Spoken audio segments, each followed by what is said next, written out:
there's a reason why we're together. So it wasn't the first time I really saw a ghost. The first time, I believe, was from my crib, and all I could do was scream. The second time, it was under the bed, and again, nobody believed me. The third time, I think it was in the 3rd grade, and the ghost started to convince me and my friends that we needed to build graves for all of the Native people that had been massacred where our school stood. And this next story of the ghost was before the story of the ghost that ripped down all of the posters in my dorm room wall.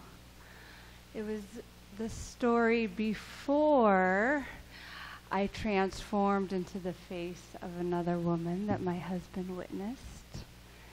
And it was before a car accident I was in where I experienced angels all around me.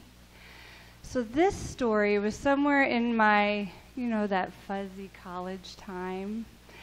And I had so excitedly decided that I was going to go to this small, quaint town that we would summer in on Cape Cod. 2,000 people lived there in the winter, where 20,000 people would vacation in the summer.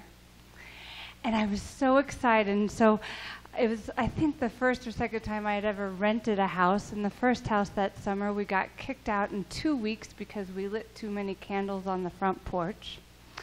And the second house I lived in was actually called the Haunted House. And my friend and I would find great delight to sit in the living room and hear a skateboard go from one side of the room to the other side of the room, to the other side of the room, and we'd run up the stairs to see, and nothing was there. And we'd run down the stairs, and the skateboard would go back and forth. And so we found great delight in this entertainment. But the story that I'm going to tell you now about the ghost was I was living by myself. I said I had enough of these people, and I'd like to live by myself. So I would go, and I had the time in the day to go swim in the ponds and the oceans, and I would come home and I would worked at a restaurant, slinging fish and chips, because that's what you do when you're a college student on Cape Cod. And I would come home and I would be so exhausted, and the lights would go on and off. I was like, okay, whatever, that's weird. And then I would start to notice in the daytime, on my days off, when I wasn't exhausted, the lights would go on and off. And then I started to notice, holy shit, the light switch is actually moving, going on and off. And then I would go to work. One day I went to work, and I came home, and I opened my closet, and it was new pine, this beautiful closet, and on it, in my craypas, my newly bought craypas, was, "Welcome, I'm so happy you're here, glad to have you in my home." And I was like, wow, look at this. Did a friend do this? I started asking all my friends and the people I was working with, like, oh, haha, are you playing a joke? I don't know. Nobody knew about the craypas.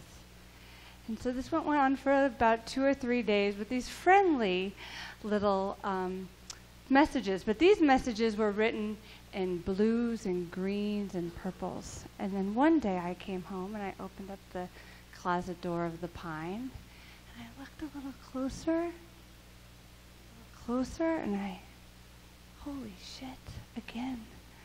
Get the fuck out of my house. What are you doing here? I don't want you here.